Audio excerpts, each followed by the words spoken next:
கோலிவுட்டில் அரசு தலையீடு, உங்களுக்கு எதுக்கு சினிமா துறை? திமுகவை நேரடியாக அட்டாக் செய்த விஷால். கடந்த அரசாங்கம் சினிமாவில் தலையிடவில்லை, இப்போதைய அரசின் தலையீடு அதிகமாக உள்ளதாக நடிகர் விஷால் பேட்டி ஒன்றில் கூறியுள்ளார். நடிகர் விஷால் ரத்னம் படம் ரிலீஸ் ஆகும் சமயத்திலேயே தமிழ் சினிமாவில் ரெட் ஜெயண்ட் மூவிஸின் ஆதிக்கம் குறித்து வெளிப்படையாக பேசினார். என் படம் ரிலீஸ் ஆவதை தடுக்க நீங்க யாரு என நேரடியாகவே கேள்வி எழுப்பியிருந்தார். இந்த நிலையில் கடலூரில் நிகழ்ச்சி ஒன்றில் கலந்து கொள்ள வந்த நடிகர் விஷால் செய்தியாளர்களை சந்தித்து பேசினார்.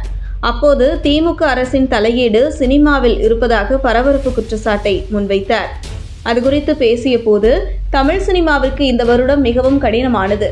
காரணம், நிறைய படங்களை யாரும் வாங்க முன்வருவதில்லை. சின்ன படங்களுக்கு அதுக்கான இடம் இல்லை. அடுத்து வரும் மாதங்களில் 10 பெரிய படங்கள் ரிலீஸ் ஆகின்றன. அந்த 10 படங்களும் தீபாவளி, ஆயுத பூஜை, கிறிஸ்துமஸ்னு அவங்க ஸ்பாட்டை எடுத்துக்கொண்டார்கள். இதனால் சின்ன படங்கள் எப்படி ரிலீஸ் ஆகும் என்பது ஒரு கேள்விக்குறியாக உள்ளது. இருந்தாலும் நல்ல படங்கள் ரிலீஸ் ஆனால் மக்கள் பார்க்கிறார்கள்.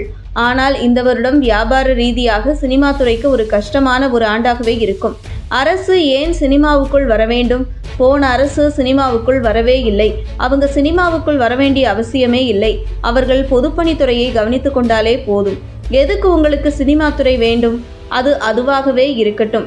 அரசியல் வருகை குறித்த கேள்விக்கு நான் வரணுமா வேண்டாமான்னு மக்கள் சொல்லணும். இறங்கணும்னு அவங்க முடிவு பண்ணிவிட்டால் வேறு வழி இல்லை. மக்களுக்காக பண்ணணும். நான் ஷூட்டிங் செல்லும்போது குடிநீர் வசதி இல்லாமல் ஒரு கிராமம் இருந்தது. சுதந்திரம் கிடைத்து 70 ஆண்டுகளுக்கு பின் குடிநீர் இல்லாம ஒரு கிராமம் இருக்கும்னு சொன்னா அதை பார்ப்பதற்கு அசிங்கமாக உள்ளது. இது மாதிரி இல்லாமல் இருந்தால் என்னை போன்ற நடிகர்கள் நடிகர்களாகவே இருந்து விடுவோம். அரசியல்வாதிகள் நடிகர்கள் ஆவதால் தான் நடிகர்கள் அரசியல்வாதிகள் ஆகிறார்கள் என விஷால் கூறினார்.